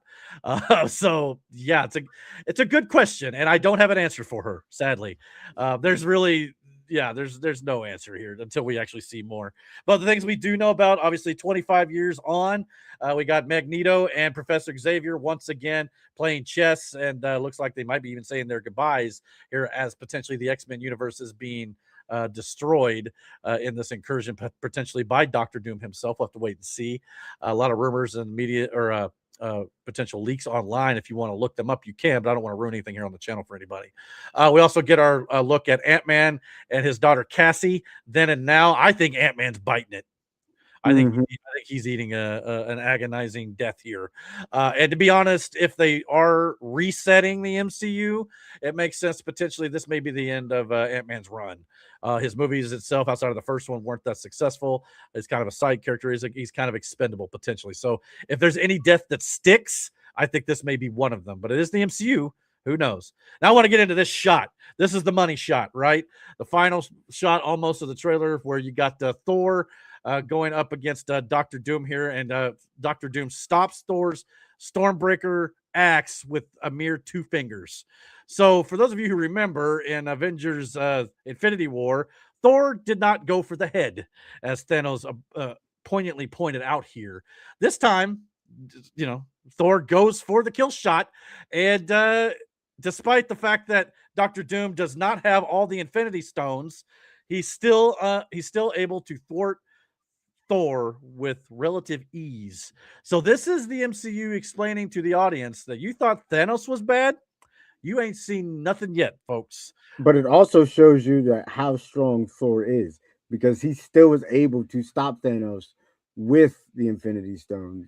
Yet, let alone Dr. Doom stops Thor at full. Mind you, this is charged up Thor. This is Odin's son, Thor Odin's son. Like, this is.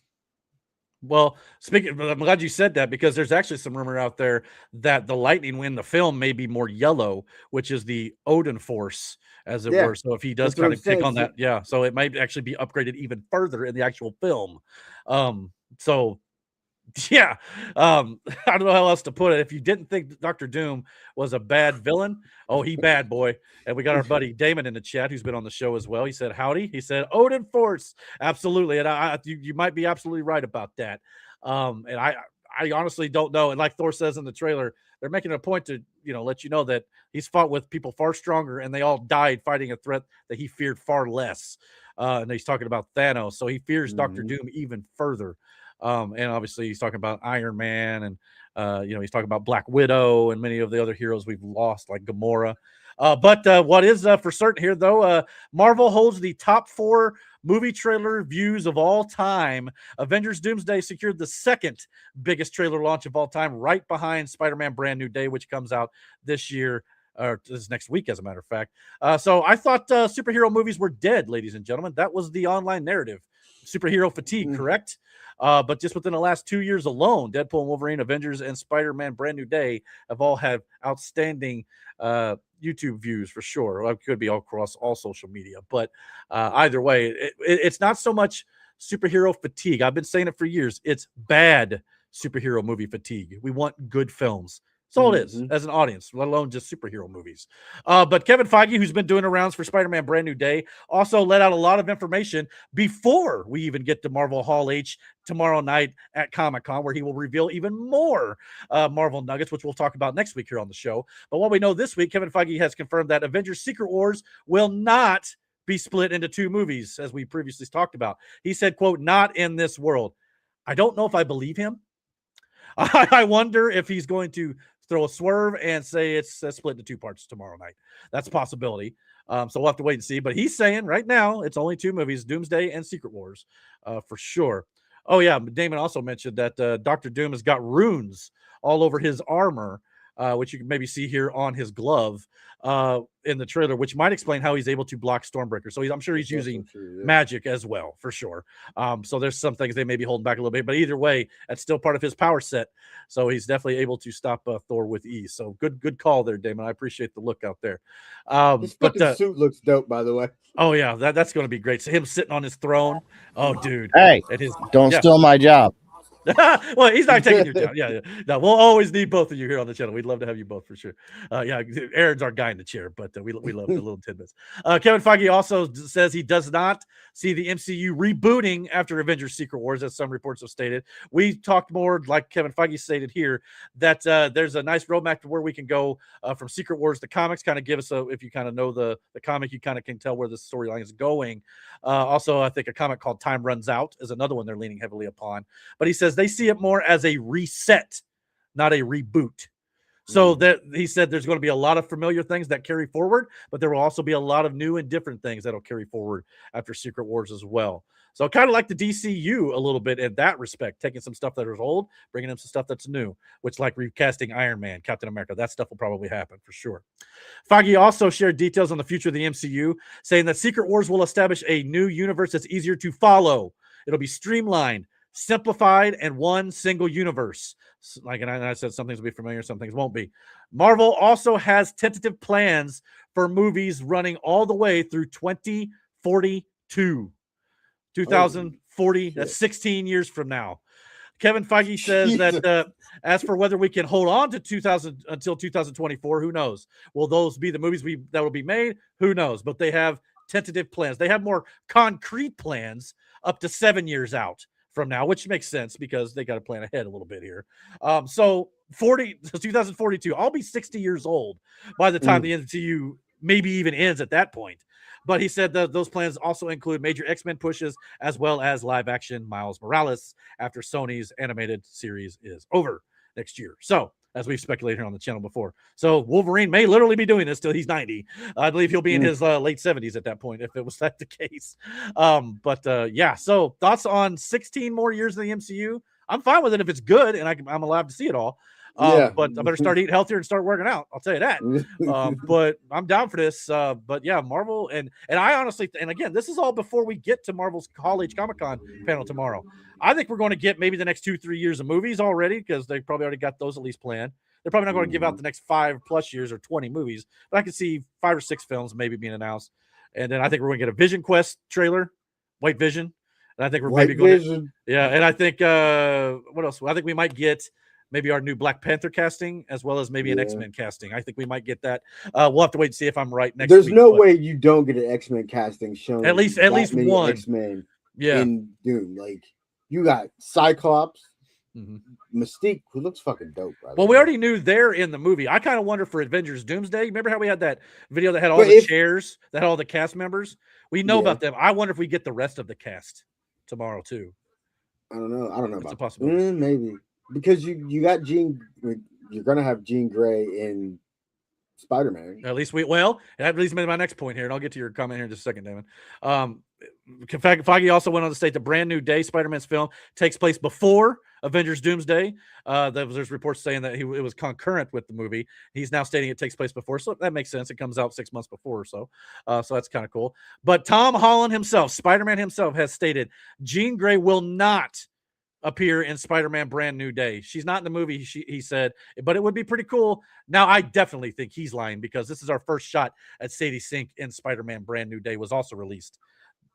I don't know. And Matt said she said something about she's gonna buy some jeans. Maybe they'd be great. An interviewer asked her. So I went shopping the other day, and I bought some jeans, and they were kind of grayish in color. What do you think about that? And she just kind of laughed and shook her head, like, "You ain't getting nothing out of me." So I think they're like Andrew Garfield before No Way Home. I think they're lying through their teeth right now. But they want to preserve the secret. I understand.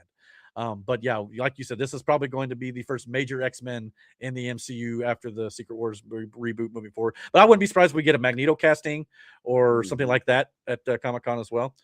Damon said, bro beat Marvel Satan in the comics. Yeah, for sure. Driver for Magneto, Adam Driver. Yeah, a lot of people are speculating that Adam Driver, who played Kylo Ren in the Star Wars sequels, could be Magneto. But I've seen a lot of different speculation of who could be playing Magneto. I also heard speculation Adam Driver could play Mr. Sinister. He could be the villain of the X-Men film, which could be good too. But either one I'd be down for. So yeah, I guess we'll just have to wait and see. But yeah, if they release all this that I just showed you this week, what are they holding for tomorrow? That's the question right now. So yeah. Go ahead, Aaron. It's funny how they play on, back in the day when Tom Holland was just so excited to be Spider-Man and he let slip a bunch of stuff. And now I think they're just playing on that and they're making him say stuff and people are going to eat it up. But it's not going to be true. Yeah, you're not wrong about that. I think that's probably you're right on the money. I didn't think about that before, especially with Tom Holland. Like, wasn't it he spilled the beans on being in Civil War? I don't remember if it might have been that. It wasn't as bad as Mark Ruffalo basically spoiling the fact that everybody died in Infinity War. Yeah, he flat out said that, and Don Cheadle's like, like, bro, you're all getting fired. Yeah, they've been trying. The media has been trying their darndest to get out of Sadie Sink, who she's playing in Brand New Day. But good on her. She's been holding her own, even though I think pretty much everybody's got it figured out by now, which. That makes all the sense in the world. It really does, based on where they're going. So, looking forward to seeing that next weekend for sure. And we're looking forward to Doomsday in about 5 months' time. Hope you guys are too. I'll have to get my tickets for Doomsday sooner rather than later. But I think right now it's just their Infinity Vision screenings, which is basically their IMAX. I think that's mostly the screenings going on right now. All right, so when it comes to rapid fire movie news, we'll kind of stick with the Marvel topic here for just a second here, because Kevin Feige had a couple more little tidbits he'd released when he was talking about the Spider-Man Brand New Day. If I can get it pulled up right here. All right, here we go. He said, Kevin Feige mentioned that he feels like a gigantic loser and failure for Blade and Mahershala Ali's movie not happening. So that whole line in Deadpool and Wolverine where Wesley Snipes says there's only been one Blade, there's only ever going to be one Blade. As of right now, that is holding true. It looks like Blade's movie is no longer happening at the MCU and Marvel Studios, especially with Mahershala Ali. I still kind of wonder if we might get a Blade appearance in maybe a Midnight Suns film coming up. But it sounds like that solo movie currently is no longer in the works. So that's sad to hear. But sooner rather than later, maybe we'll get him at some point. What do you think about the Blade movie not getting made? That sucks. Yeah. What was it though? Like what? It sounded like Kevin Feige had quoted at one point stated they didn't want to just make a movie where he showed up and killed vampires. They wanted to do more with it, and they just couldn't figure out what else to do. I don't know about you. I'd love to just see him show up and kill vampires. That's kind of the shtick. But I understand you want to. I understand you want to kind of do something a little more story wise. I get it. Yeah, hopefully they still get this figured out one day or another. Damon said, "Yeah, it definitely sucks." Yeah, you're not wrong. But I love Wesley Snipes, and I love that we got to see him one more time in Deadpool and Wolverine. Who knows? Maybe he still shows up in Secret Wars as a cameo appearance too. There's always that option. He could be part of the Howling Force or whatever. Sure. Now, one movie we do know is officially now in the works at Marvel Studios is Deadpool 4. It says no writer or director is currently attached, but Ryan Reynolds is usually the one who writes a lot of this stuff.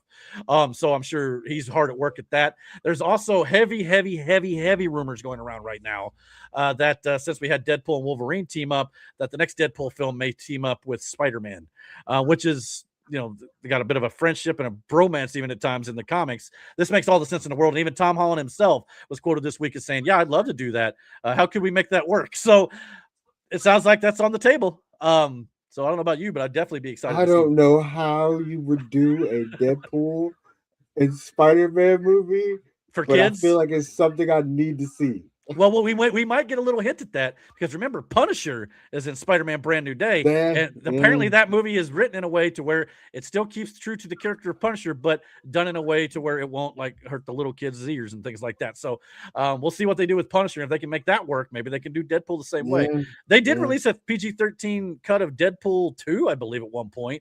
So maybe, I mean, I don't know. I mean, obviously there will be kids want to go see Spider-Man no matter what he's in. So we'll see.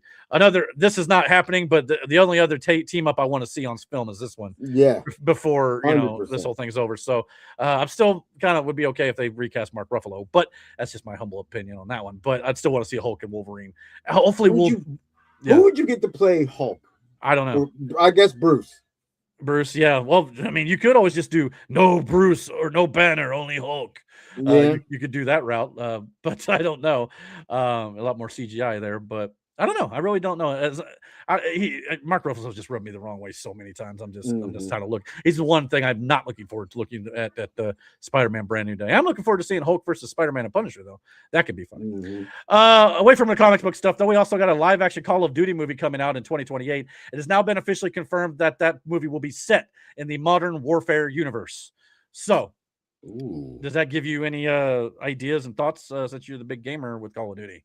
I mean, that's a pretty cool. Again, it's nothing new. It's just like it's a war movie, but like that universe, I guess, is going to be entertaining, especially see where they go from there. Like if they do a Black Ops one with the zombies part of that, like told in that universe, like that. It just depends on where they go, but yeah, I think it's an interesting story, especially if because like the way all the games used to be tied in, so to speak. The characters, it depends on where they go from here. Like, yeah, it all depends on how you write the story. Does. Yeah, it really does.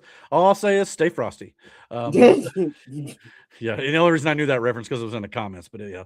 But anyway, we also got our first poster, and actually there is a trailer out if you want to watch it as well for Johnny Depp and upcoming Christmas film Ebenezer, which looks like, at least according to the poster, before he was Scrooge, he was Ebenezer. So this may be a bit more of a prequel to Scrooge of a Christmas Carol. I'm guessing. So a little bit of a different take potentially, but we'll have to see how that goes. I heard he showed up in full Ebenezer garb at Comic-Con as well, so that's kind of cool. Wow. But yeah, if you want to check out that trailer, it is also online. We just didn't have enough time to cover it here tonight. We also got reports now that the Robocop TV series is officially moving forward at Blumhouse. James Wan, who did the Conjuring series and Aquaman, is teaming up with Ed Neumeyer, who was the original writer on the original Robocop film to produce the series. So at least they're getting some well-known talent there, and then the original writer from the first film. That's promising because he's at least in the world. So looking forward to seeing this, and hopefully it's done and Robocop looks like this again. Let's not do that crazy thing that we did a few years ago with Joel Kinnaman, but that's just my personal opinion. We also got confirmation that Paramount is looking to make a Days of Thunder 2. They are currently looking and talking to directors to direct the Tom Cruise Paramount sequel. I don't know if I ever really remember seeing this entire film. But it's so many years ago. I know for a fact that he met Nicole Kidman on this movie, and that's how they got married at one point and all that sort of good stuff. But it is about racing. I'll probably go check it out before this film comes out, and they're looking to film this movie early 2027. All I really want is Top Gun Maverick 2 or Top Gun 3, whatever you want to say. Come on, Tom, you got to get it with it, man. But yeah, I'll be down for this too. So we'll see how it ends up going. We also got news that Universal is signing a deal with Atari to adapt their most iconic franchises into movies, including Asteroids, Adventure, Berserk, Breakout, Centipede, Crystal Castles, Millipede, Missile Command, Pong, and Yar's Revenge, all of which may be getting film adaptations. We don't know which ones of these are actually going to get made, but Universal is trying to jump on that Nintendo bandwagon and get the Atari brands in theaters now at some point. So do you have any interest in this at all? Like, I don't know how this is going to work. Yo, like, I don't know, but I mean, could you imagine a Pong movie? Yeah, bing, bing, bing, bing, bing, end credits. Like, for real. Like, I mean, I mean, Missile Command, I could kind of see gotta be like a war type thing. You could do that. Asteroids, maybe a space adventure. But it's like there was reports years ago that some company, might have even been Universal, I don't remember, was going to make a Monopoly movie. I mean, I guess you could do something like with Wall Street or something like that. But the board game Monopoly, they're going to start adapting board games into movies. I just don't know if it'll work. You know what I mean? Not to mention, think about it in the sense of, if you think about it, like, okay, this is gonna sound stupid, but if you think about it in the sense of, if you're using the Monopoly brand, right? Like that town is its own ecosystem, right? So like Baltic Avenue is really Baltic Avenue, where there's people living in this thing. You set it to where it looks like the game board and the pieces are alive type situation. It would work in that aspect. Yeah, you can do like an animated thing. Yeah.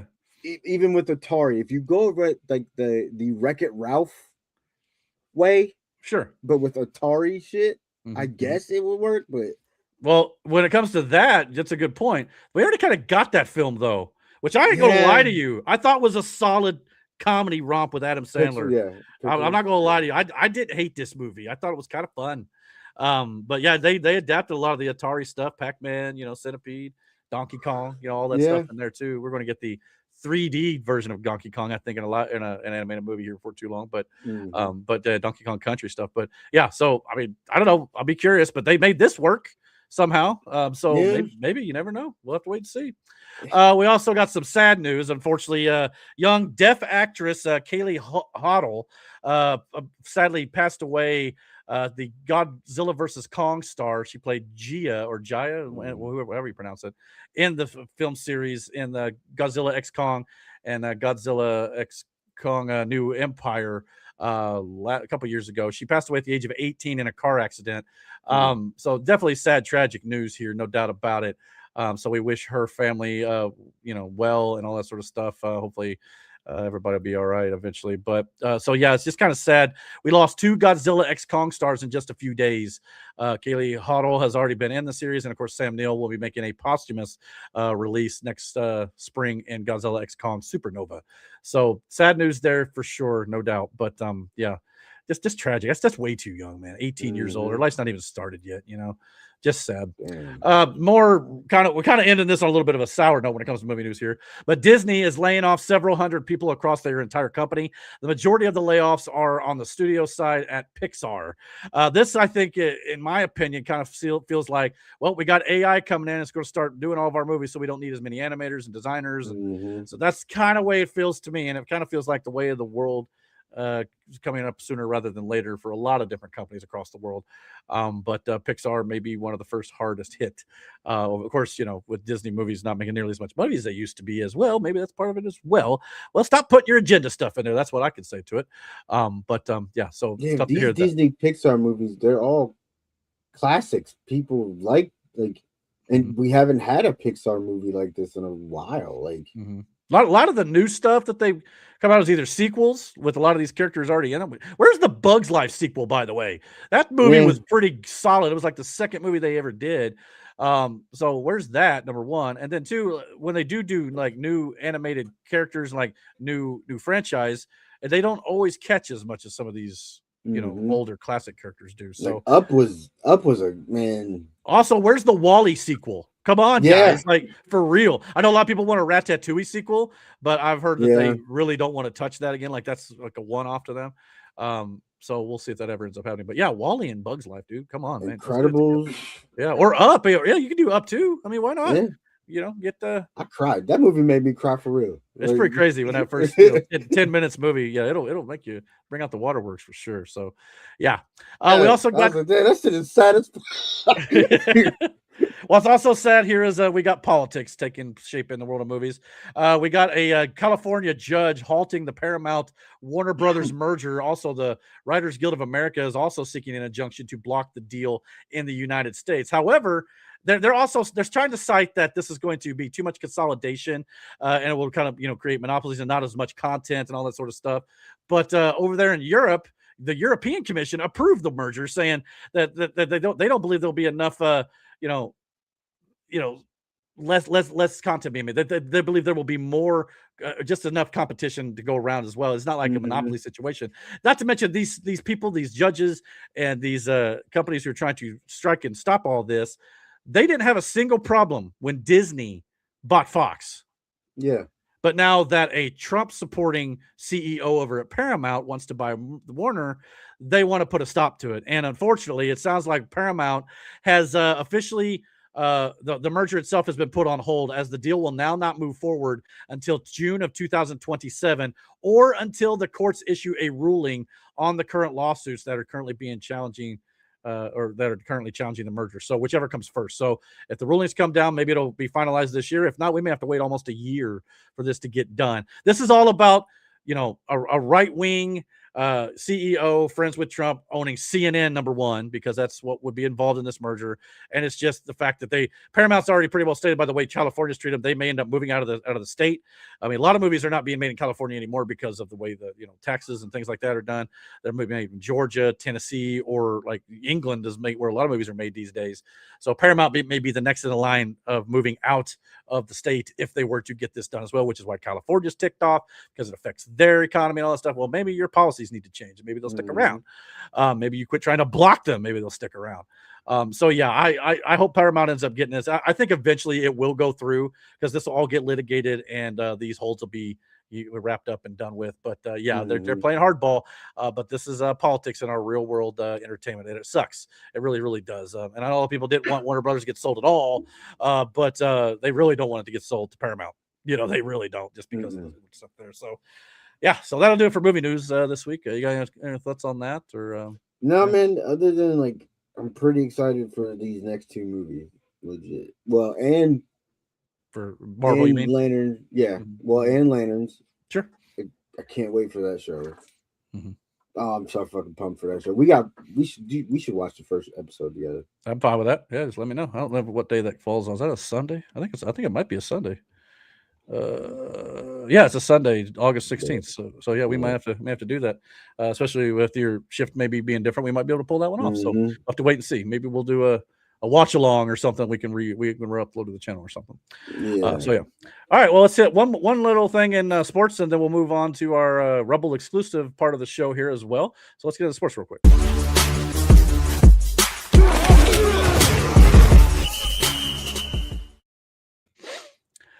Not to mention 47 days until the NFL season. I just gave out all the keeper information and rule book and everything for our fantasy football. I hope you guys all got that. Hopefully you guys can figure out how to do the keepers on the app this year. That way I don't fucking wanna. Of course, the reason why I went on the app, hope Bob's listening. We don't want anybody in the league seeing anybody as keepers until the deadline. That way, even I can't see them, so no shenanigans there. So do it on the app. It kind of does it anonymously, so that's kind of cool. It wasn't against the rules, but I gotta re-download that app on my phone. Yeah. It probably wouldn't hurt to definitely re-download it to kind of update it for sure. But anyway, so that notwithstanding, that's about I don't know, probably about 40 days or so at this point, maybe less than 40 at this point. So yeah, it's coming quick. But one thing I want to touch on, I'm sure not many of us really care here on this channel, but we now know officially LeBron James's next team. He has been signed by the Philadelphia 76ers on a 2-year, $8 billion deal with a player option. So yeah, and he's now stating this is going to be his final team in his career. So there will be no more decisions, as it were, as he is going to be a member of the Philadelphia 76ers. So, hey, he's not a member of the Indiana Pacers, so I can say that's a good thing. So you guys got any thoughts on this, or do you care? I think a lot of people have kind of just stopped worrying about LeBron at this point. But I did you see at least where I think Peter Ducey of Fox asked Donald Trump what his thoughts are between who's the greatest, LeBron James or Michael Jordan, and he said, "Well, I only like people who like me, so Michael Jordan all the way." So, because LeBron's not been shy about his thoughts for sure. But anyway, I guess Jordan and Trump play golf together at times. So, so any thoughts on this at all? Do you think it gives him a better chance at all, or no? I mean, yeah, no thoughts. Yeah. Because where was he gonna go? Like he wasn't staying in LA. No, it was either this, Cleveland, or Miami. I think I did not think Cleveland was going to take him back at all. This is the one place he's not been. So yeah, so I guess Philly it is, brother. Philly it is from the looks of things. So yeah, well, I mean, like I said, I like watching the Indiana Pacers play, but I'm not a big fan of following the league as a whole itself personally. I'm an NFL guy, so once we get back into the NFL season, we'll definitely be talking more about that on the channel for sure. Probably predictions and things like that, just stuff around the league and all that sort of good jazz. But as of right now, it's just kind of a quiet time for sports and all that sort of stuff. But we'll be kicking up here within about the next month or so, I'd say, with NFL stuff. So yeah. All right. There's no, never mind. There's no trades or anything else going on right now, like in the league itself. Not really. I heard today that Patrick Mahomes has been cleared to practice. That was I know you got Patrick Mahomes on your fantasy team if you want to keep him. But so that was a bit of a news going around. I know Mendoza got signed to his rookie deal. Other than that, there's really not been a lot of. He did. I didn't know he didn't get. I didn't know he wasn't signed to his rookie deal yet. Yeah, well, it already happened. Well, usually the first round number 1 overall pick will kind of negotiate a bid. I think he got like $57 million over 4 years. I think not too shabby for a rookie deal. And then now that the number 1 pick's been signed, it'll start to trickle down to all the other draftees. So he's kind of sets the bar. He got what? So he got 57. Yeah. Who was the next quarterback out? Nah, never mind. I couldn't even tell you. It's been so long since the draft, and I'm trying to learn where everybody's at on different squads at this point. So he's gonna get the best rookie contract, I would assume. Oh yeah, but I know they all ain't going for that much. So no, it'll go down from there.